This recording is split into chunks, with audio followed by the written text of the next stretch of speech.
en realidad lo que quería hacerles acá es una pequeña introducción entre lo que es la fusión de lo que se dice el medio audiovisual con el medio de multimedia.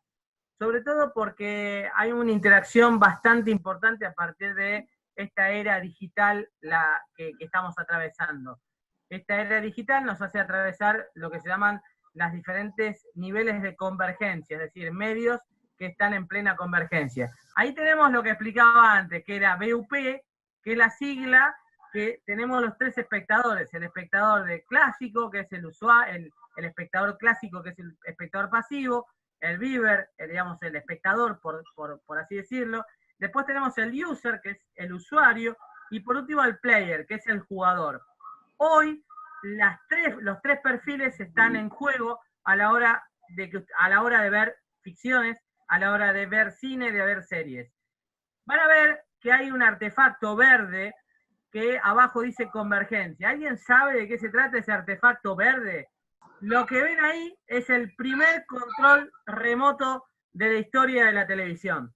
Solamente tenía un solo botón, es de la marca Scenic, eso está en el Museo de la Televisión, en la BBC de Londres, y justamente es el aparatito que nos dio pie a empezar a mutar de ese espectador clásico, pasivo, que se acostumbraba a una programación, a un espectador que empezaba a elegir qué ver a través de una parrilla de programación.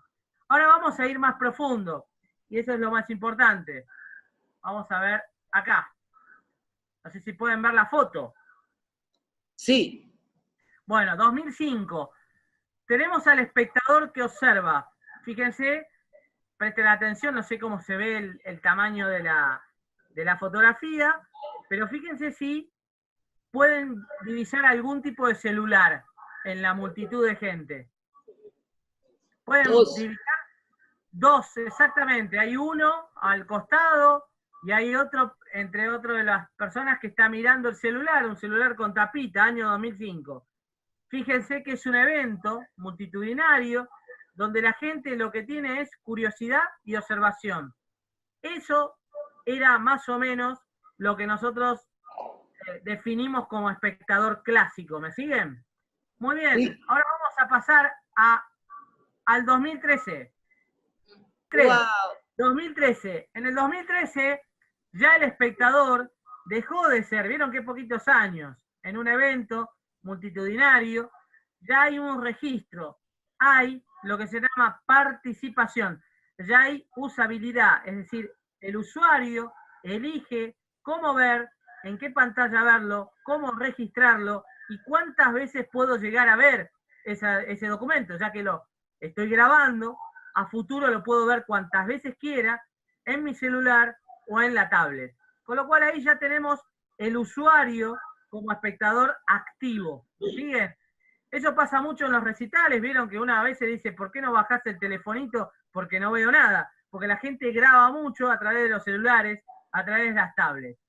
Y ahora vamos a ir directamente al 2016, algo muy cercano, donde vamos a ver lo que nosotros denominamos inmersión-interacción, donde ahí ya estamos no completando este eje de tres, digamos, este tridente, yo siempre digo, del espectador clásico, espectador usuario y espectador jugador.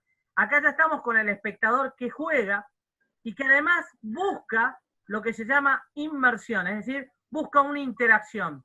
Fíjense que de un lado está Hillary Clinton y del otro lado está toda la gente.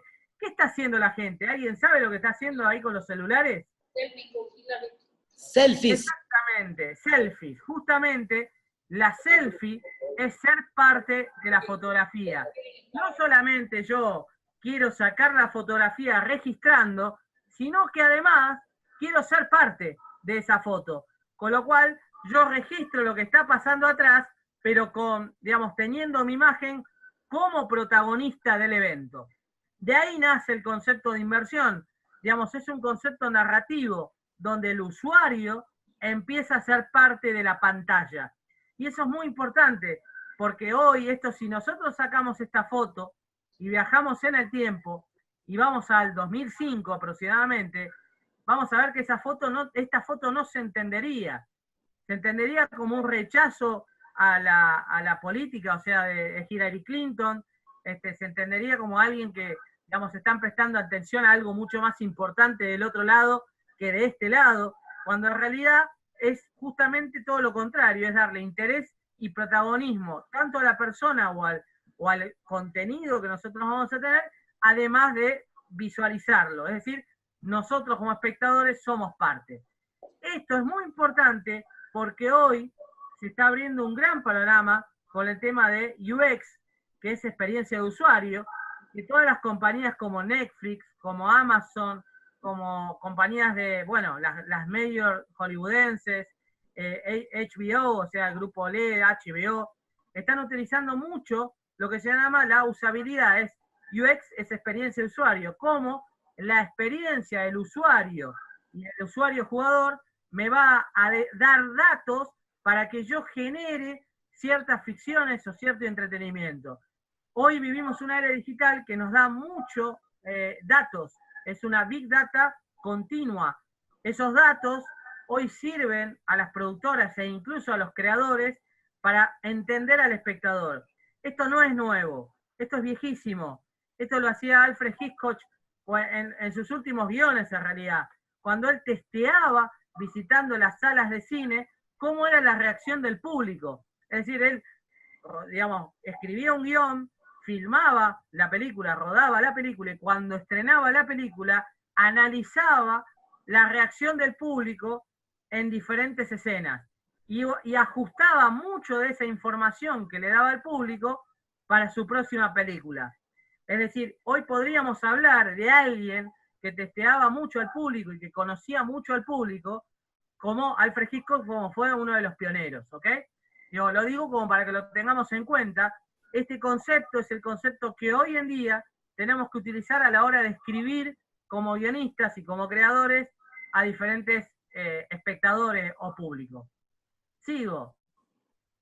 Una de las otras de las cuestiones que tenemos que tener en cuenta es cómo es el viejo mundo y cómo es el nuevo mundo. Del viejo mundo quedaron vestigios nada más, hay poquitas cosas que todavía se respetan. Y del nuevo mundo ahora vamos a ver diferentes casos, para que lo pongo como ejemplo. Tengo 3 casos que les traje de ejemplo para que se entienda. En el viejo mundo tenemos lo que es el contenido por ventana, es decir, el cine por ventana de distribución es el cine. Es decir, comprar la entrada, ir al cinerama, sentarse en una butaca y ver la proyección de la película. El libro es ir a la librería, comprar el libro y disfrutarlo en nuestros tiempos de lectura. Lo mismo pasa con el videojuego lo compro online y lo bajo o estoy online en la computadora, o compro, digamos, el juego y lo coloco en una consola, que puede ser una Play o una Wii o lo que sea, y digamos, disfruto en esa ventana el juego. Algo muy importante, tanto la película, el juego o el libro, generalmente cuando se trataba de una aventura en la cual se podía disfrutar en diferentes ámbitos, la historia era la misma. Es decir, explico, yo tenía una aventura, no sé, Caperucita Roja en el libro, cuando hacíamos la película de Caperucita Roja, la hacíamos para la ventana de cine y claramente era la misma historia. Y después cuando hacíamos el videojuego, tenía un final alternativo para que sea jugable, pero seguía siendo la misma historia de Caperucita. No cambiaba, es decir, el mundo siempre era lo mismo y estaba dentro de los medios tradicionales. Es decir, yo repetía la misma historia, en diferentes ventanas, es decir, en diferentes pantallas. Ahora vamos a explicar lo que es el nuevo mundo, que es la franquicia transmedia. Porque todos te dicen, bueno, pero ¿cómo es transmedia juntar todo? No, ahora lo vamos a explicar bien. Por ejemplo, tenemos la película de Caperucita, como dijimos recién. La película se proyecta en el cine y vamos a contar la historia de Caperucita. Después tenemos el juego de Caperucita. Pero si tenemos que hacer el juego de Caperucita en transmedia, no vamos a contar la misma historia de Caperucita. Lo que seguramente me va a convenir a mí es contar la historia del lobo de Caperucita. Y el juego, el protagonista debería ser el lobo, el avatar, nuestro avatar sería el lobo dentro del cuento. Y si sacamos el libro, quizás en el libro contemos la historia completa como la conocemos, con alguna variante, que puede ser contar la historia secreta o la historia oscura de la abuelita. Entonces yo voy generando diferentes historias dentro de un universo. Por eso, si se fijan en el dibujo, en el viejo mundo, cada historia no se complementa, se ubica en un modo diferente de ventana, en un modo diferente de formato, si se quiere. Pero si ven en el nuevo mundo, todo se encastra, es decir, genero, como si fuera un rompecabezas, un universo con todos esos datos. Es decir, necesito contar historias que no sean las mismas en transmedia, sino que tengan un eje o una temática o ciertos personajes en común, y lo que vamos a hacer es que las historias empiecen a funcionar como engranajes, es decir, sean parte del universo. Acá lo vamos a ver mejor. Hoy, el viejo mundo se le puede denominar cross-media, que lo ven acá. Por ejemplo, Harry Potter es un ejemplo de cross-media en principio, porque comenzamos con el libro y después se hicieron las películas que tienen adaptaciones obvias, unas adaptaciones simples para lo que es el cine, pero no dejan de ser la misma historia que está contada generalmente el 90, el 80% de la historia que está en el libro. Y después lo que es el web story o los cómics cuentan historias que están dentro de los libros también. Es decir, las historias atraviesan diferentes plataformas, pero son exactamente la misma historia. Ahora, si ven transmedia, van a ver que las flechitas van como sumándose, no hay nadie se atraviesa, sino que todos los contenidos comienzan a complementarse. Y por último, intermedia, que acá en Argentina se usó bastante, que es utilizar un programa de televisión que se emite en tele y que se replica en internet. ¿Para qué se hace eso? Para buscar el espectador que está en las redes sociales, para buscar como ese espectador nuevo que no mira por horario, que no mira tele, que no mira televisión de aire. Entonces tenemos las dos ventanas, que igual es lo mismo, van a mostrar el mismo contenido. Para graficar mejor esto, les traje ejemplos de casos. El caso número 1, que se habla muchísimo de transmedia, es el caso de Star Wars, que vamos a ser nobles con la información. Van a haber muchos libros de transmedia que hablan que el caso fundamental para estudiar transmedia es Star Wars. Es un error eso, porque en realidad se habla de transmedia porque se fue convirtiendo en un proyecto transmedia a medida que pasaron las décadas, a medida que sucedió el tiempo, el proyecto empezó a ser transmedia, ni hablar cuando lo compra Disney. Digamos, ya es un universo expandido que no se sabe hasta dónde va a llegar. Como verán ahí, tenemos la película, tenemos digamos, las animaciones, lo que son los dibujos animados, tenemos digamos, una variante del universo de Star Wars en un videojuego, y en el costado tenemos los primeros cómics que se lanzaron prácticamente casi al mismo tiempo que las primeras películas. Dicho esto, yo hice la salvedad, se lo toma como un ejemplo de transmedia ahora que pasaron 45 años, casi, en realidad 40, 42 años de las primeras películas, después de 4 décadas, se puede hablar de un sistema transmedia, de un esquema transmedia de producción. Pero hay un solo proyecto que se gestó como transmedia y que muchos especialistas, incluyéndome, lo traemos siempre al campo como ejemplo. Hubo un solo caso donde dos hermanos fueron a la oficina de Warner Brothers, en una mano llevaron un guión y en otra mano llevaron un cómic, y en una mochila tenían el boceto de un videojuego. Fueron a la Warner, en la década del 90, finales de la década del 90, y eso es importante, y le colocaron en el escritorio el cómics, el guión y la mochila con el boceto de lo que sería un videojuego. Los ejecutivos de Warner, cuando vieron a estos dos hermanos que se dedicaban a hacer videoclips, muy buenos por cierto, los dos hermanos dijeron: queremos hacer una película, queremos lanzar el cómics y queremos lanzar el videojuego. Los de Warner Brothers en aquel entonces le dijeron: mirá, nosotros hacemos películas, no hacemos ni videojuegos, ni mucho menos hacemos cómics. Y además, lo importante que ustedes tienen que saber, les dijo Warner, es que si la película tiene éxito, es muy probable que después hagamos el videojuego de la película y después hagamos el cómic de la película. A lo que los hermanos, muy serios, corrigieron. Dijeron: no.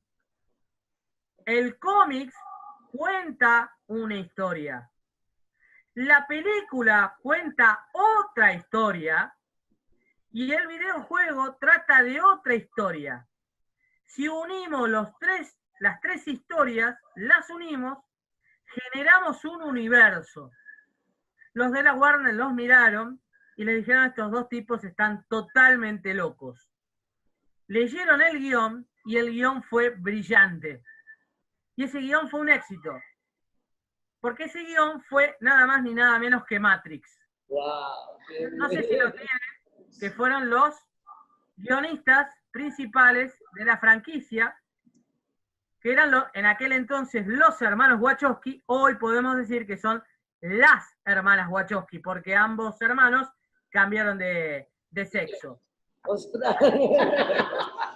Justo que estamos hablando de transmedia, ¿no? Qué mejor ejemplo que los hermanos Wachowski, ¿no? Una de las cosas importantes de esto, justamente hablando de transmedia, es que ustedes pueden ver acá la trilogía y abajo lo que fueron los productos transmedia.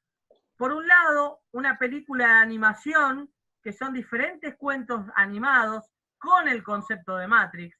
Por otro lado, el segundo, digamos, van a ver un DVD que es el videojuego, que trataba sobre el origen de la invasión de las máquinas. Después Matrix, que teníamos el cómics, y después, digamos, dos juegos más de animación que trataban sobre digamos, antes y después de las películas. Es decir, si nosotros vemos todo esto que está en la pantalla, vamos a entender el universo real de Matrix. Y el caso es el primero dado en el cine, porque los hermanos Wachowski lo que hicieron fue presentar desde cero un proyecto transmedia. Es decir, no es que esperó como George Lucas de las décadas y empezaron a decir: bueno, merchandising. Ojo, no hay que confundir transmedia con merchandising. No es, bueno, hago la película, hago el cómic y después vendo muñequitos. Eso es merchandising. Está dentro del negocio transmedia. Pero transmedia es generar un universo. Es decir, yo tengo que contar diferentes historias de un mismo universo para generar diferentes unidades de negocio y de esquemas de producción. Eso es lo importante a la hora de diseñar un proyecto transmedia. Y esto no es nuevo. No sé si ustedes, alguno habrá visto la serie Lost, que tuvo un final bastante inentendible, pero bueno, no importa, algunos están enojados con el final. Lost, y esto es material casi confidencial, yo lo muestro en mis clases universitarias, por suerte lo logré, digamos, lo encontré en una presentación que me había dado un productor, que estuvo, en realidad era un productor que había trabajado en los efectos visuales de la serie, que era un argentino, que trabajó en los efectos visuales de la serie, que me habían entregado lo que era el know-how en la Biblia, que se le dice la Biblia de la serie, toda en inglés. Y yo pude rescatar estas hojitas, que son las hojitas de cómo fue diseñada como un proyecto transmedia, por eso el negocio era global. Y ahora, si ustedes se van a sorprender por lo que van a ver por la planilla. La planilla está dividida en diferentes columnas. La primera columna es lo que nosotros vimos en televisión, la serie. O sea, lo que nosotros tenemos es la serie. Después, en la segunda columna, son las novelas que salieron de la serie. Las novelas no tenían nada que ver con la serie en sí. Eran novelas que ampliaban el universo de Lost. Después los videojuegos bastante interesante. No tuvo mucho éxito, era bastante rebuscado también. Después, web. En la web también había lo que eran juegos. La primera de todas, que es Oceanic Airlines, digamos, tenían la posibilidad de sacar un pasaje y según el lugar, el asiento que les tocaba en el avión, tenían una aventura diferente una vez que el avión chocaba y caía en la isla. Es decir, eran parte, eran usuarios, jugadores de lo que era la página web. Después tenían los movisodios, ¿qué son los mobiles? Acá en Argentina se dice, bueno, los norteamericanos le dicen, los yankees le dicen mobiles. Los mobiles son las pequeñas series para celulares. Es decir, además de la serie que nosotros veíamos en la tele, tenía pequeños episodios que lo que eran escenas que no habían entrado en el capítulo final para televisión. Después teníamos realidad virtual. Fíjense las fechas, 2006, 2007. Los primeros juegos de realidad virtuales aparecieron en el 2005. Ya la serie, los productores, J.J. Abrams, ya apostaba a la interactividad y al videojuego como parte del universo transmedia. Claramente historias que no eran las mismas que nosotros disfrutamos por televisión. Por último, las guías oficiales, que son como enciclopedias para los fans. Y después, acá venimos con los juegos de mesa, coleccionismo, que ahí sí tenemos lo que denominamos el merchandising. Otra serie de la misma franquicia, Fringe, que no fue de nicho, fíjense que es más de nicho que de Lost, no fue tan popular, que tiene el mismo, digamos, esquema de negocio, un esquema de negocio transmedia. Y lo pueden ver muy bien, fíjense que tiene 5 temporadas, salieron novelas, salieron cómics, salieron páginas web, juegos de realidad alternativos, realidad virtual, las guías oficiales y justamente los otros que son figuras de colección y el merchandising. Es decir, las series hoy en día, y estoy diciendo hoy en día mostrándole ejemplos de series de hace 10 años, se gestan para un esquema transmedia. Obviamente, donde hay mucha industria, funciona un esquema mucho más ágil y más aceitado. Hoy en Latinoamérica, en países donde los mercados son mucho más chiquititos, es más difícil proyectar un proyecto transmedia, pero no imposible. Quizás transmedia es otra cosa, quizás son los libros, una película y quizás una web, o un sitio web o un mobile. A lo mejor es la película con episodios mobile. Y siempre y cuando entendiendo que no es la misma historia, no es que yo hago la película y esa misma película la paso por celular. Eso no es transmedia, eso es intermedia en todo caso. Pero entender que transmedia es generar un universo donde yo puedo contar una historia, un universo. Puedo contar varias historias que generan un universo. Hoy en día, las series que transitan esto son Juegos de Tronos, The Walking Dead. Yo les voy a traer, por ejemplo, acá, van a poder ver un videojuego, que es el videojuego de que se llama Los 19 Reinos, que es un videojuego de Juego de Tronos. Es decir, que pueden ver esta serie y también pueden participar de los videojuegos online, donde también cuentan historias que son alternas, subtramas alternas a la serie que ustedes están siguiendo. Esto es muy importante, porque Netflix, que es un gigante hoy en día en el mercado, trabaja el concepto transmedia de nicho, de decir, tengo un producto nicho que puede ir al cómics, que puede ir a la novela, que puede ir al videojuego, que puede ir a un montón de instancias, lo puedo distribuir incluso en la misma pantalla de Netflix, en una serie. Ahora lo voy a explicar. Por ejemplo, hay unos libros, no sé si allá digamos, si ustedes conocen este tipo de libros, que se llaman Elige tu propia aventura. No sé si alguna vez les llegó, era una editorial norteamericana, que después fue una editorial española que los trajo a Argentina. Yo sé que en Uruguay estaban, no sé si allá llegó este tipo de libros, que era Elige tu propia aventura. Era vos tenías varias era una especie de juego donde cada uno podía elegir un camino. Fíjense la tipografía, esta es la tipografía original del libro. Ahí teníamos libertad de caminos, entender el target, los arquetipos, muy importante. El espectador elegía su propia aventura, el lector elegía su propia aventura. Esta tipografía es la misma utilizada en una serie que fue éxito y furor, la primera temporada, sobre todo, en Stranger Things. Es la misma tipografía, si lo ven. ¿Casualidad? No, no es casualidad. Los hermanos, digamos, justamente los creadores, los Duffer, los hermanos Duffer, que fueron los directores y guionistas de la serie, le querían dar un homenaje a estos libros, que son libros de Montgomery, que fue como el autor que en la década del 80 generó el Elige tu propia aventura.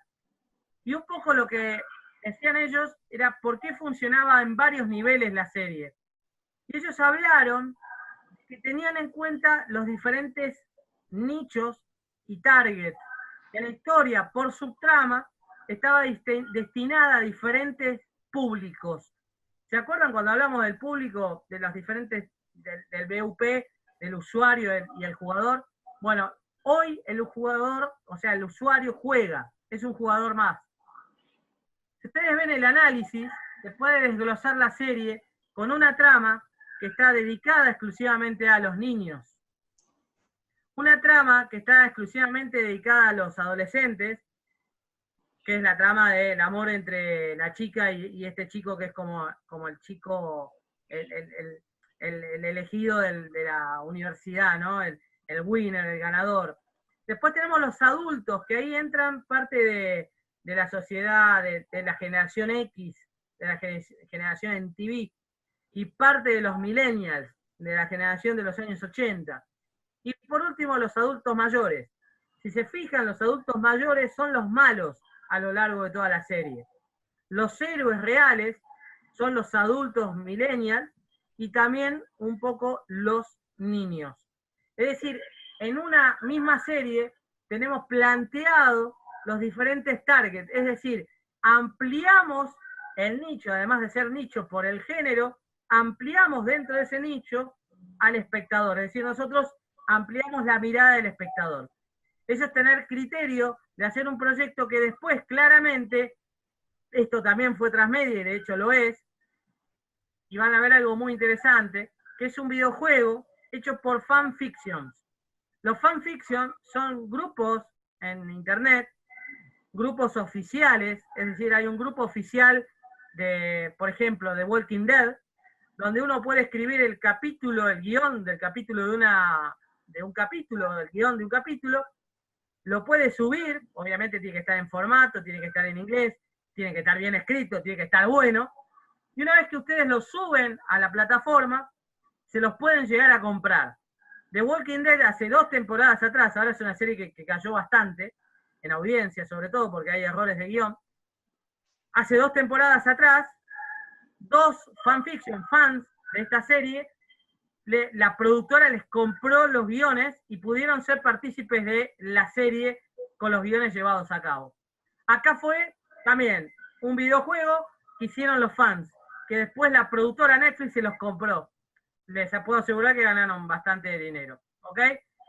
Lo importante hoy en día es entender que el espectador ya es parte de la ficción. Entender que hoy el negocio es lo que se llama long tail, la larga cola, que hoy no tenemos un negocio fijo para algo, digamos, como algo más popular. Hoy no se busca el producto que llegue a un montón de personas, se busca un producto que llegue a un nicho y que dentro de ese nicho ocupe la mayor parte de participación del target. Como última cosa, me adelanté acá, les doy un ejemplo de un trabajo que participé, que se llamó Mankind, se llamó un documental, lo traje porque me parecía, esto lo doy mucho en clase, lo doy como documental, porque uno dice, ¿un documental puede ser transmedia? Obviamente esto fue hecho por Nutopía, que es una de las productoras que hoy produce la serie Vikingos, la BBC de Londres y History Channel, ¿no? Digamos, este producto, y yo lo digo producto, fue un documental de 3 episodios que fue con concepto transmedia. Así que ahora hacemos el viaje rápido y dinámico para que vean todo lo que hicimos para este documental. En principio, nació de un libro de historia, que lo ven ahí. Ese es el libro de historia. ¿Lo pueden llegar a ver? Muy bien. De ese libro se hizo un documental. Un documental que se editó en DVD y que se proyectó en la televisión. En diferentes países, como ustedes pueden ver, está en Estados Unidos, en Francia, en Israel, en España, ¿no? Diferentes lugares del mundo se proyectó este mismo documental. Este documental tenía caso transmedia, redes sociales y página web. Bueno, lo que eran clips que no veíamos en la televisión, es decir, se completaba todo aquello que no había sido expuesto en la tele. Seguimos. Dentro de la web estaban lo que eran las plataformas online para bajar mobile. Es decir, teníamos la oportunidad de bajar ese contenido a un celular. Acuérdense, no era lo mismo que estaba en la tele, no era lo mismo. Era en el guión, hacíamos un guión aparte para que esas historias vayan solamente al mobile, que vos te las podías bajar. Después, ahí lo pueden ver, además había una plataforma propia de infografías que te las podías bajar e imprimir, y además de clips aparte de lo que veíamos en la pantalla de televisión. Obviamente salió el DVD y el Blu-ray, es decir, coleccionables. Hasta ahí venimos bien. Tenemos mobile, tenemos página web, tenemos infografía, tenemos Blu-ray, tenemos DVD y aire y cable, porque salieron por canales de cable. Bueno, necesitábamos algo más. Soundtrack.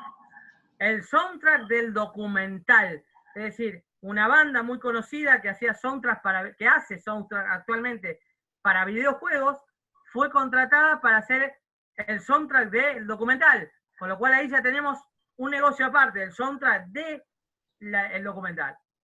¿Qué nos estaría faltando para decir, bueno, ya tenemos hasta el CD de música? Bueno, tenemos también lo que se llama el cómic. Un documental, vuelvo a repetir esto, un documental saca cómics. De hecho, el cómic eran historias que eran totalmente aparte a lo que mostrábamos en la tele, porque eran historias diferentes, completaban el universo transmedia del documental. Acá les voy a mostrar algo más, ahí lo pueden ver. De hecho, estos cómics participaron en la Comic Con de San Diego, fueron presentados oficialmente en el Comic Con, con lo cual vean que eran historias increíbles. Esto fue un furor en las escuelas, fue por donde más dinero ganaron, porque los cómics se agotaron, hasta ahí lo pueden buscar y se venden muy bien para coleccionistas, todavía toda la parte de cómics. Con lo cual, contemos, ¿no? DVD, Blu-ray, televisión por aire, televisión por cable, ¿no? Mobile, que son los celulares, web, infografías, CD de música, cómics. Todo esto genera un universo. ¿Qué nos estaría faltando? Y sí, ya que estamos, saquemos la enciclopedia, el libro de fotos, libros y revistas sobre el documental Mankind, donde estaba todo el proceso de toda la historia de la humanidad que se estaba dando. Y vos decís, bueno, pero ya está, ¿qué más podemos hacer en un proyecto transmedia con un documental? Más cosas. Merchandising. Lo que ven a ver es un estuche con diferentes, digamos, justamente el documental, ¿en qué se basaba? En la evolución de la humanidad. Con lo cual, lo que van a ver ahí es hierro, pimienta, el oro, el fuego. De hecho, si se fijan bien y se acercan a la pantalla, van a ver que donde dice gold, que es oro, ya no está el oro, alguien se lo afanó. Pero digo, a lo que voy es, digamos, donde hay alguien que ya se robó el oro. Pero fíjense que son elementos como la punta de la flecha, la penicilina, el algodón, el fuego, la sal, elementos que fueron parte fundamental de nuestra evolución como humanos. Eso se vendía como merchandising del documental. Y uno puede decir, bueno, pero ya está, Ramiro, ya hicimos todo prácticamente, tenemos todo. No, no, no, nos faltaba algo más, juegos de mesa. Un juego de mesa sobre la educación, sobre el documental, cartas, un juego de rol, el juego de Mankind. Y vos decís, pero bueno, si ya tenemos el juego de mesa, ¿qué mejor que tener un videojuego? Claramente también se hizo un videojuego sobre Mankind. Como no había mucho presupuesto y no había mucho tiempo, se compró la licencia de este videojuego que es muy conocido y se lo otorgó como edición especial de Mankind, es decir, edición especial de History Channel, digamos, en homenaje al documental de la humanidad. Y ustedes me dijeron, bueno, pero ¿hay algo más? Sí, también se hizo lo que se llama Mankind Decoded, que es una web serie en el 2014 y el 2015, que es el detrás de toda la serie, que contenía justamente contenido exclusivo que no se había dado en la televisión ni en el cable. Esto es lo último que se hizo. El proyecto en su totalidad tardó entre 7 y 8 años su gestación y llegó a más de 180 países. Proyecto transmedia de 3 productoras líderes con un proyecto de documental.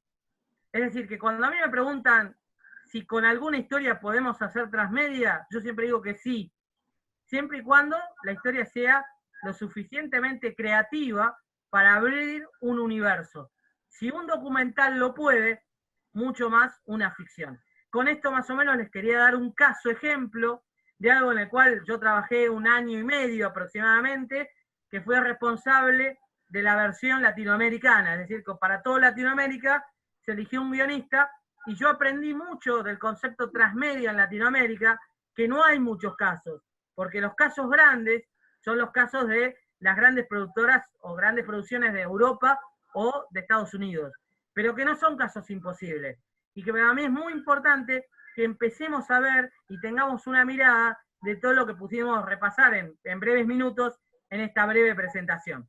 Así que ahora, si quieren, abro a las preguntas. No sé si hay algún interlocutor que me las haga o que se acerque a la computadora y yo las voy respondiendo para todos para ir viendo si hay alguna duda, que si quedó alguna duda, o si tienen alguna pregunta de algún tema en particular también y que yo las pueda esclarecer. Claudia. Dicen las preguntas. Necesita la interlocutora. Perdón. Estamos preparando la otra presentación. Ok, preguntas. A ver, voy a poner. Estamos viendo, ¿no? Ahí vamos. Entonces. Yo ya saco la presentación. Ok, ahí vamos. ¿Algunas preguntas que tengan? Sí. Sin miedo, sin miedo. Un poquito más alto. Debe ser complementarlo a la historia original, poder tener explicación. ¿Lo escuchaste? No, así que traducí.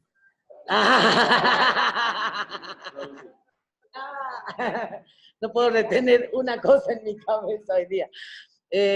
No, escuchaste, ¿no? Sí,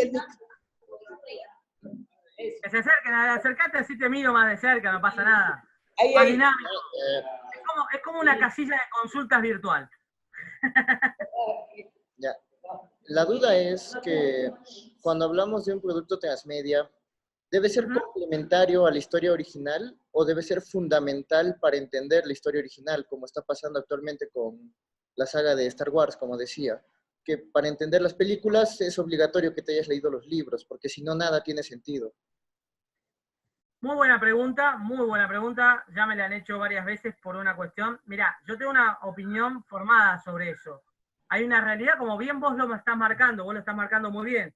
La realidad hoy es que si vos no lees el universo, no entendés lo que está pasando. Ahora, yo me pongo como guionista, ¿no? Y te hago parte a vos como espectador. Si sos fan de Star Wars, bárbaro, porque te lees todo y entendés y vas con ganas a ver la película.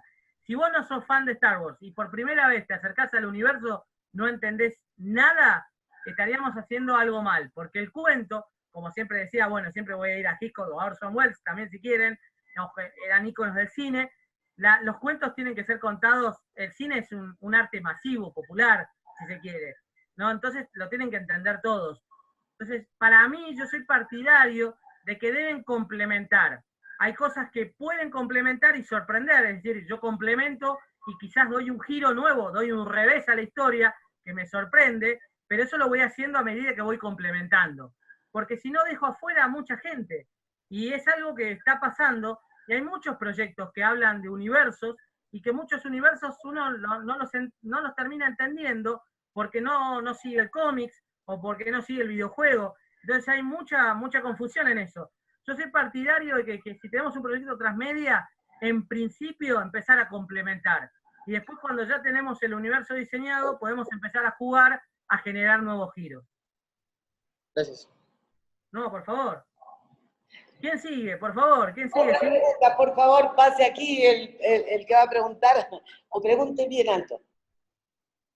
Si lo dicen bien alto, escucho, pero sin miedo, chicos, no, estoy justamente, muy buena pregunta ahí, muy bien. ¿Cómo era tu nombre? Mauricio. Grande Mauricio, ahí te escuché bien en claro. Muy bien, Mauricio.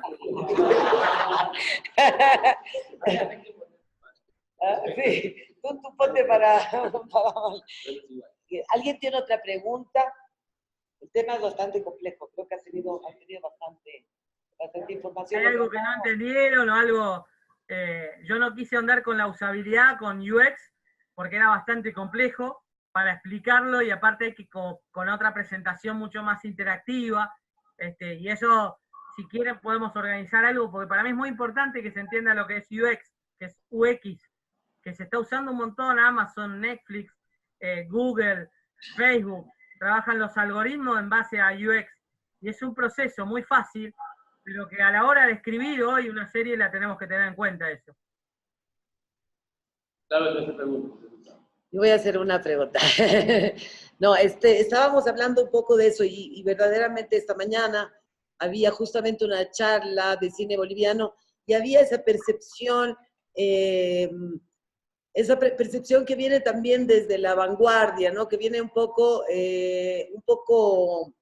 a ver, cargada de también preconceptos en los que se cree que es un puro y neto merchandising el que abre. Entonces pero no vamos a mercado, o sea, no vamos a hacer mercadotecnia de todo, por favor, dejemos el cine como es. Pero yo creo que es más que eso, ¿no? ¿Cómo lo ves tú? Bien, hoy tuve una reunión donde hablaba de UX, ¿no? Hay dos corrientes. Hay un sentido ético y moral. La humanidad en ese sentido está implicada, perdón que lo diga tan de forma en cruda, tanto en lo ético, en lo moral, en lo cultural generalmente.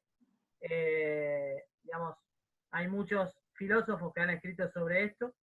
Hay mucha información dando vuelta que es información basura. Eso hace que el espectador no sea exigente, que no sea atento, que no sea culto. Entonces eso hace un diseño de espectador básico, ¿no? Yo le digo proceso, a mí me encantan los Simpsons, ¿no? Porque los Simpsons nos reflejan un poco lo que es la humanidad hoy en día. Yo creo que el mundo se ha convertido en un gran Springfield, ¿no? Donde ahí tenemos una cuestión a resolver todos nosotros, sobre todo aquellos que somos comunicadores, ¿no? En principio. Dicho esto, quiero decir que obviamente se ha transformado mucho del mercado con este tipo de espectador básico en algo muy manipulable. Si yo soy un espectador que veo siempre lo que me gusta, obviamente Netflix me va a decir, seguí viendo lo que te gusta. Y me va a recomendar una serie igual o parecida a la que vi recién, y el mes que viene otra más parecida igual a la que vi, porque me siento cómodo. Eso se llama zona de confort. Eso es justamente experiencia de usuario. El usuario se siente cómodo y siempre ve lo mismo. ¿Se entiende? Entonces, cuando me dicen, no, fíjate lo que hay en Netflix, yo a veces digo, ojo, no le hagas caso a todo lo que dice Netflix. Busca algo, al vaivén, y fíjate y experimentar. Eso es salir de la zona de confort. A mis alumnos les digo, vean cosas que no les gusten. Vean géneros que no les gustan. Lean libros que no les gustan. Así se forma una persona. Eso es parte del criterio. Con un criterio amplio de las cosas que están bien, mal, o que no estoy de acuerdo, los grises, es lo fantástico. Si yo solamente voy a consumir algo, no tengo criterio, no tengo manera de evaluar, digamos, todo lo demás que me estoy perdiendo. Y eso es muy importante, porque la lógica de usabilidad, si bien sirve para eso, también rompe este esquema. El usuario manda, el espectador manda. Hoy Netflix les está diciendo a todos, mirá lo que yo te digo porque sé lo que te gusta. Y eso se puede romper tranquilamente. No siempre tiene el éxito Netflix justamente utilizando esos algoritmos. Ojo, porque el espectador cuando hay una historia mala o mal contada, se da media vuelta y no la ve. El contenido ser el rey es la frase más verdadera que existe y que viene de los griegos en adelante. Cuando se cuenta bien un cuento, cuando se cuenta bien una tragedia, una épica, se cuenta algo. Y ese algo tiene algo humano. Y eso no lo va a cambiar nadie. Ni siquiera un puto algoritmo que nos pueda decir qué es lo que tenemos que consumir o no. A lo mejor te va a ayudar a consumirlo mejor. Pero eso no quiere decir que lo vamos a tener que llenar de una fórmula para el éxito. A mí me gustan los principios, no las fórmulas. Las fórmulas, la verdad que las fórmulas a veces te sirven, pero la verdad que dentro de la creatividad no debería tener ninguna fórmula. En todo caso, algún tipo de principio, pero no nunca una fórmula. Por eso no hay que tenerle miedo al género. En Latinoamérica le tienen miedo al género. Por suerte en Argentina ahora se está haciendo mucho cine de terror, cine policial. Digo, ¿quién te dice que en Argentina, digamos, bueno, vamos a poner el caso de Bolivia, ¿por qué no me pueden escribir un policial Bolivia? ¿Por qué no puede hacer una historia de terror Bolivia? ¿Van a perder la identidad acaso? ¿Se va a perder la propia idiosincrasia, la propia historia de Bolivia? ¿Quién dice eso? Es una tontera que nos han hecho ver los Yankees, Hollywood, con el Star System de los años 30 en adelante, después con el nuevo cine norteamericano hollywoodense, dentro del código Hays, los años 50, los años 60. Eso ya pasó. Hoy están en crisis Hollywood. Hoy el cine hollywoodense tiene una crisis extraordinaria, que pidió ayuda a los dioses griegos. Pidió ayuda a los dioses griegos para que la industria esté en alza. Pidió ayuda a Marvel, chicos. Pidió ayuda a Marvel. Marvel hoy es el combustible de Hollywood. Si le sacamos los superhéroes de Marvel y de DC, hoy Hollywood no existe. Y eso es pedir ayuda a los dioses griegos. Es pedir ayuda a los relatos básicos de nuestra humanidad. La tragedia griega está en cada película de superhéroe. Y eso no es fórmula, esos son principios. ¡Ah! ¡Qué genial! No tengan miedo, no tengan nunca miedo a volcar principios de entender al usuario, entender al espectador, al paradigma de Sheffield, a los actos de Robert McKee, a los fundamentos de tiempos y de lo que se llama lo negativo y lo positivo de dos comparatos, el punto medio, el punto mágico que explica muy bien Linda Seeger, Neil Gaiman, vayan a ver la alquimia, cómo estructura alquímicamente los personajes Alan Moore, lean todos esos teóricos, son fantásticos, son gente que agarró los principios y los dieron vuelta, los transformaron, y tras esa transformación salen cosas jugosas, pero no tengan el prejuicio de, no, yo no voy a hacer eso, voy a hacer algo súper autoral, súper nuevo, me voy a ir con la mía, porque realmente con la suya terminan muy pocos. Son muy pocos los genios. Genios es Chaplin, genios es Orson Welles. Hace muy poco estuvo la hija de Chaplin acá en Argentina, ha hecho muchas películas, Geraldine Chaplin. Y estuvo en un programa de televisión. Yo lo cuento esto porque fue magnífico. Le estaban hablando si las nuevas generaciones, si las viejas generaciones eran sabios. Y Geraldine Chaplin, con la edad que tiene, que es una viejita divina, toda arrugadita y chiquita, le dijo, los viejos son unos boludos. Bien argentino, lo dijo porque ella habla muy bien en argentino. Dijo, son unos boludos los viejos. Y todos se sorprendieron. Dije, no, pero los viejos son sabios. No, los que son sabios son las nuevas generaciones, que tienen el futuro por delante y te tienen que decidir qué hacer con ese futuro. Las decisiones más arriesgadas las toman los jóvenes, no los viejos. Los viejos ya están de paso, los jóvenes son los sabios, que tienen que tomar la sabiduría. Y entonces el periodista, haciéndole una chicana, haciéndole como diciendo, no, pero tu papá que vivió 80 y pico de años, era un sabio. Y ella dijo, ¿mi papá? No, mi papá nunca fue un sabio. Mi papá, Chaplin, nunca fue sabio. Mi papá era un genio. Son dos cosas diferentes. Lo dejó en claro. Y eso es importante, entender quién es genio, quién es sabio y quiénes son laburantes en el cine. Yo aprecio mucho, digamos, admiro mucho a los genios y admiro mucho a los laburantes, realmente. Yo creo que trabajando se logran un montón de cosas. Pero yo veo mucho prejuicio en el cine latinoamericano por miedo de perder la industria, por miedo de no hacer género. Y la verdad es que es una cuestión hasta chistosa, porque se pueden hacer multigéneros dentro de una épica sin perder nada de lo cultural. Así que mi sugerencia en relación a todo lo que se habla de si voy a hacer un merchandising de mi producto, si voy a hacer un tecnópata con mi producto, la verdad que no le tendría miedo a eso, todo lo contrario, agarraría todo eso y lo llevaría a mi territorio para generar una fortaleza de contenido sin perder primero la originalidad, la creatividad, me gusta decir la creatividad, porque original hay pocas cosas, ¿no? La innovación, digamos, sí hay creatividad, sí utilizaría la creatividad para hacer una buena historia que no pierda la identidad. Digamos, yo siendo jurado del 48 he visto cosas extraordinarias. De hecho, voté una de Bolivia, me pareció genial, y no perdía nunca la identidad. Porque eran otro género dentro, nunca se pierde la identidad. Pero lo digo sobre todo a los nuevos cineastas, que a veces tienen mucho prejuicio. Yo cuando estudiaba quería romper todo. Me parecía que el paradigma de Cifre era una estupidez, que había que contar de atrás para adelante, me quería hacer el Tarantino. Después hacía los cortos, no podía pegar, el montaje era un espanto, el guión lo reescribía 20.000 veces, me salía cada vez peor. Y después me di cuenta que las grandes películas estaban contadas de manera sencilla. Si ustedes relevan las 100 mejores películas de la historia del cine, la gran mayoría, el 80% son historias clásicas, contadas en un paradigma clásico. Está bien contado el cuento.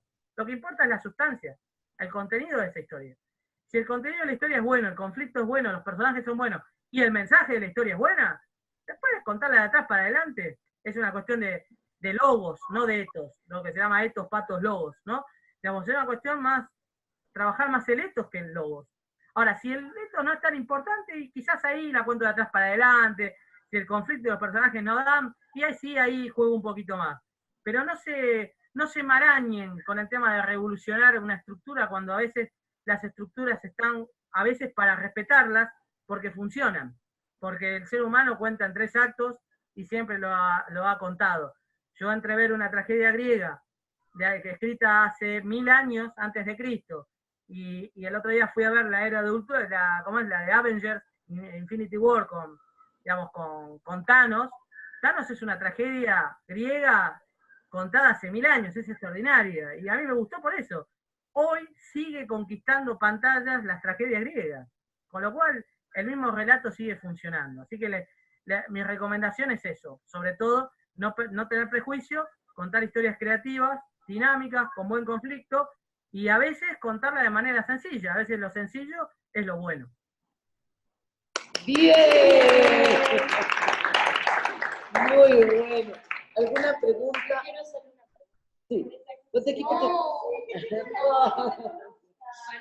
No. Venga, no. Voy a alejar un poco. Hola. Hola. Mariano, yo pertenezco no al mundo del cine, pero sí al mundo de la televisión. Yo llevo 20 años viviendo en Chile y estoy viviendo lo que está viviendo la televisión chilena, que es una crisis terrible, que todos los días se cierran áreas completas de los canales de televisión, se está externalizando absolutamente todo, y lo único que sí ha podido sobrevivir de manera externa son las teleseries y series de ficción. Yo, de hecho, soy locacionista de teleserie y de ese tipo de cosas. Yo, al escuchar esto, que te reconozco, es la primera vez que yo escuchaba hablar de la transmedia, encuentro que puede ser una gran herramienta para rescatar un poco la crisis que nosotros tenemos en la televisión.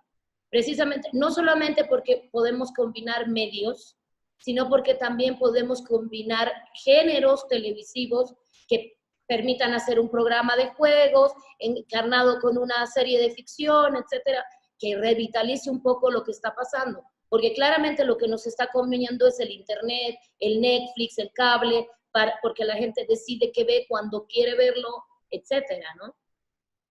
Es un excelente punto de vista. Yo creo que la alianza, bueno, yo hoy soy más duro, a mí me toca siempre ser el malo. Yo con el Argentores doy un curso y hablo con muchos autores. Yo hace 3 años más o menos, de hecho han salido notas en mi país de así de revistas y de la Feria del Libro, hace 2 años me acuerdo que una vez me preguntaron algo muy parecido, qué pasaba, porque en Argentina también están en crisis los canales. Terrible. Sí, en todos lados. Yo en Chile trabajé hace poco, hace 3 años atrás, yo lo venía viendo, digamos, y una de las cosas que te puedo decir es, la televisión ya murió hace tiempo, pero la televisión de aire, ¿no? Lo que pasa es que nadie, es como que tienen al muerto ahí, pero es como que le van volando las moscas, ya está empezando a dar olor a podrido, pero te dicen, no, todavía el abuelo está, ¿viste? Y lo siguen amacando, pero vos decís claramente, no, pero mirá que se murió, ya está dando, digamos, como que se niegan a verlo. Ahora, ¿pero por qué está muerto? Y acá hay algo que vos dijiste muy bien, que la alianza, de hecho la alianza que están haciendo las televisoras son con eso, con el cable está muriendo ahora. La televisión de aire ya murió hace tiempo, el cable está muriendo. Porque ahora pasa lo que está sucediendo ahora, que el mercado va por las OTT. Esta sigla, ténganla presente ustedes ahí, porque las OTT, y sobre todo, bueno, Chile, sobre todo por televisión satelital, porque yo sé que el cableado es mucho más difícil, por un tema territorial y demás. En el caso del satélite, la televisión por satélite, digamos, y las OTT son esto. O sea, no tenés que estar suscrito a un operario de cable, sino que directamente vos tenés una telefonía determinada que te da datos, te va a pasar televisión por acá. Y ahí está el negocio que viene. Con lo cual, fíjate que el cable viene mal. Viene, en Estados Unidos se está pagando, porque las OTT están funcionando. Esto es un módem para un Smart TV, directamente lo conecto y ya tengo en mi pantalla lo que quiero ver. Pero vamos a más atrás. Vos dijiste que yo digo incluso que está muerto y vos dijiste en crisis. Es una crisis generacional. Las generaciones tienen su manera de consumo. La generación nueva, yo te invito a que agarres a un chico de 10 años, ni hablar de 7, yo tengo un sobrino de 10. Y la tele la ve para ver películas. No ve tele prácticamente. No. Se pone con la tablet, los youtubers, lo que sea. YouTube. No hay manera de que esa generación, no es que se vuelven viejitos, y mi sobrino cuando tenga 60 años se va a poner en la mecedora a ver la tele. No, ya esa generación no va a ver la tele. La mala noticia es que el ser humano es finito, ¿no? Y la gente que mira televisión, hoy el rango, el target, la mayor parte, ronda entre los 50, más de 50, hasta los 80. Es una generación que en 10 años, o en 20, ya no va a estar más. Es la última generación que va a ver tele. Por eso se dice que la televisión está como su ciclo cerrado. Lo que es una verdad es que ningún medio muere plenamente. Es decir, ningún medio que aparece mató al otro. Ni la radio desapareció, ni el cine desapareció. O sea, digamos, hay que decir la verdad, no desaparece. Lo que va a mermar es muchísimo. Digamos, va a ser la tele. La tele lo que va a tener, que tiene ahora, que realmente, yo esto lo digo y está buenísimo que todos escuchen, porque es algo que yo escribí mucho sobre esto. Yo la televisión hace 5 años la hacía como una metáfora con el microondas. Veo que la tele de tubo era como un microondas. ¿El microondas para qué lo usás? Para calentar cosas, generalmente. Podés cocinar, pero la gran mayoría de las cosas es caliento algo y voy. La televisión era un microondas. Yo decía, la televisión va a terminar en el lugar del microondas. Son similares, va a ser un microondas. ¿Y por qué un microondas? Porque la televisión va a tener contenidos calientes. ¿Qué son los contenidos calientes? Que se le dice así, el vivo, el evento en vivo. La televisión en los recitales, los deportes, los mundiales, todo lo que es vivo, va a seguir existiendo. Los noticieros, ¿por qué hay tantos canales de noticias? ¿Por qué los noticieros ahora son días enteros de noticias? porque necesitamos el vivo, es parte del vivo. Entonces ese vivo es el oxígeno que hoy tiene la televisión. Pero ojo, porque ahora Facebook Watch, que es la aplicación de Facebook, compró los derechos de la Copa Libertadores, la Copa de toda Sudamérica, compró los derechos para televisarla. Es decir, van por los eventos en vivo. Se compró la Champions League, que de Europa. Facebook compró los derechos de la Champions League. Compró en México los derechos de la lucha libre, que los mexicanos eso lo tenían, Televisa tenía los derechos. Facebook compró los derechos de esos eventos en vivo. Entonces, ojo, porque esto que yo decía hace 3 años, yo decía la televisión en vivo, o sea, la televisión de aire o la televisión de cable, todavía va a tener la ventaja del vivo. Pucha, ahora las plataformas digitales como Facebook y como Amazon están mirando con mucho interés al vivo también, con lo cual tiene una crisis mucho más profunda. El futuro de esas plataformas no es un futuro lindo, sino que es un futuro donde va a tener un rango muy bajo de encendido. No se va a apagar del todo, pero que los próximos 10 años el encendido de la televisión va a mermar mucho y se va a estancar en una línea es real. Digamos, va a tener como una línea de encendido muy neutral. Y la única alianza que veo posible es la que vos decís y la que vos marcaste. Así que me gusta porque estuviste atenta a lo de Transmedia. La única alianza que vos podés hacer ahí es con web, con plataformas, con un videojuego, con un libro, con un cómic, que salga ese producto y que se retroalimente. Que lo están haciendo, en Argentina lo están haciendo. Justo yo estoy trabajando en una teleserie que es una experiencia nueva que yo me imagino que en otros países existe, pero se está probando en Chile, que son unas teleseries de largo aliento, le llaman. Nosotros llevamos al aire 1 año y va a terminar la emisión, entre comillas, lo que está pensado, con una 4ª temporada que terminaría a fines del 2019. Nunca vi una teleserie tan larga, pero se sostiene y nosotros somos el 2º programa más visto de la televisión chilena en un horario de las 3:30 de la tarde. Wow. ¿Cómo se sostiene esta teleserie? Porque la teleserie, de ser un drama familiar, hoy día es un thriller. Y va a ser una serie policial, porque va cambiando la historia. El otro día salió un meme con uno de los protagonistas de la teleserie de frente y detrás puros ataúdes. Y él decía, aquí está todo mi elenco. ¿Entiendes? Porque de verdad cambia todos los días, la gente nos critica porque se muere un personaje, entra otro, es una cosa muy extraña lo que está pasando, pero le va increíble. Y tiene que ver un poco con lo que tú dijiste, que no hay que perderle el miedo, atreverse a cambiar los géneros, etcétera. Sí. A ver, hay una cuestión de esa, también hay una cuestión que la teleserie, la telenovela, por decirlo acá, o la teleserie tiene todavía este nicho, que es un nicho que es fan, o sea, que lo sigue viendo, ¿no? Y que va a seguir siguiendo. Y es verdad que fue mutando. También es verdad que depende qué género lo podés hacer o no, porque hay espectadores que te pueden seguir, sí, te pueden seguir, y hay otros espectadores que no.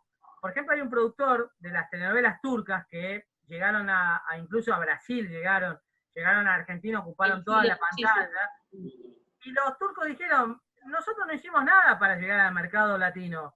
Los latinos hicieron las cosas mal, dijeron. Y dijo algo muy bueno, que esto viene, vos tenés, lo que decís es cierto, pero yo justamente agarro justo el gris de lo que hablaba de las televisoras, de las telenovelas turcas, ¿no? No tanto la teleserie, sino la telenovela, viste, de amor.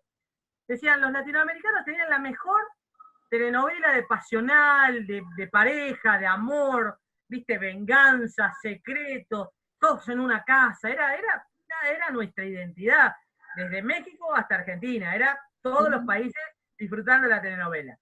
Y de repente empezaron a ver una serie biográfica que trataba un poco de telenovela con los narcos. Y empezaron todos los narcos, la telenovela, la narco, ¿no? La narconovela, que le empezaron a decir la narcotelenovela. Claro, la gente que seguía lo pasional empezó a ver el tema de que la venganza, el secreto, el beso, era la piña, la trompada y el disparo en la cabeza de alguien. Y que seguía eso, no lo siguió. La señora que seguía el amor no quería ver a alguien quemando vivo a alguien porque no le pagó 2 kilos de cocaína. Era como, ¿qué estoy viendo? O sea, y eso hizo que fue un boca a boca engañoso, porque todos empezaron a decir la moda de las narconovelas, y empezó Colombia, Venezuela, todo. Fueron un fracaso. El 80% de las novelas, no estoy hablando de las miniseries o de las series policiales que son un éxito, Claro. las que son la mezcla de novelas. Y ahí es donde aparecieron los turcos con lo pasional y ocuparon el lugar que venían ocupando las latinas. Y el único mercado que le estaba haciendo y que le sigue siendo es Brasil, claramente, ¿no? Con las últimas producciones son enormes, pero es muy difícil, porque ahí perdiste la identidad, pero perdiste no la identidad de tu cultura y de tus historias, perdiste la identidad de género. Contame el narco, pero contámelo desde una tira, una teleserie, o un policial, o una miniserie, pero no me lo fusiones como algo pasional, porque los valores de la telenovela eran la pasión y la familia. Dos cosas que la pasión y la familia se van al carajo en una mafia, ¿no? Claro. Es como contar, no sabés qué linda película familiar que veo, te invito a ver El Padrino. Sí, obviamente El Padrino, ¿qué es lo primero? La familia, pero se cagan a tiros, obvio, ¿por qué? Porque si vos te metés en la familia, el concepto de familia en la mafia es otro, porque es el concepto de la mafia italiana.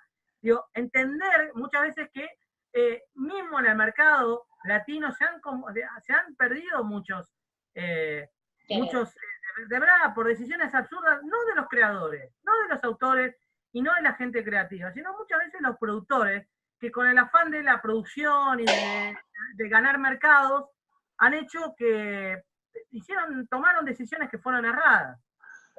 Yo igual admiro mucho la televisión chilena. Yo trabajé con Alex Bowen, que es un productor que estuvo, bueno, en su momento tenía una gran productora, después creo que en Canal 13 puede ser que estuvo a cargo, creo, un año como programador. Alex Bowen estaba haciendo teleseries precisamente para TVN, para Canal. Claro, para TV. Y Alex, estas mismas charlas las he tenido con Alex hace 2 años atrás, acá en Buenos Aires, cuando él venía, él filmó una especie de cortometraje en el cual yo estuve como guionista con él, y me parecía, también era preocupante, porque él también tiene una mirada muy crítica, pero te voy a decir algo, tenía la mirada del productor antiguo de televisión. Yo te lo confieso acá, no me lo puedes mentir, ¿no? Digo, es mentir. No se lo voy a decir. Pero lo que quiero decirte es la mirada de no actualizarse. Yo creo que los productores viejos de televisión son dinosaurios hoy en día, no están entendiendo que el rumbo es otro, que las nuevas tecnologías, pero sobre todo no están entendiendo las generaciones. No entienden la generación Z, no entienden los millennials, no entienden que el hábito de consumo de contenido cambió. El hábito cambió, es otro, y eso no lo podemos cambiar. Claro. ¡Ay, lo siento, pero bien! Bravo, bravo.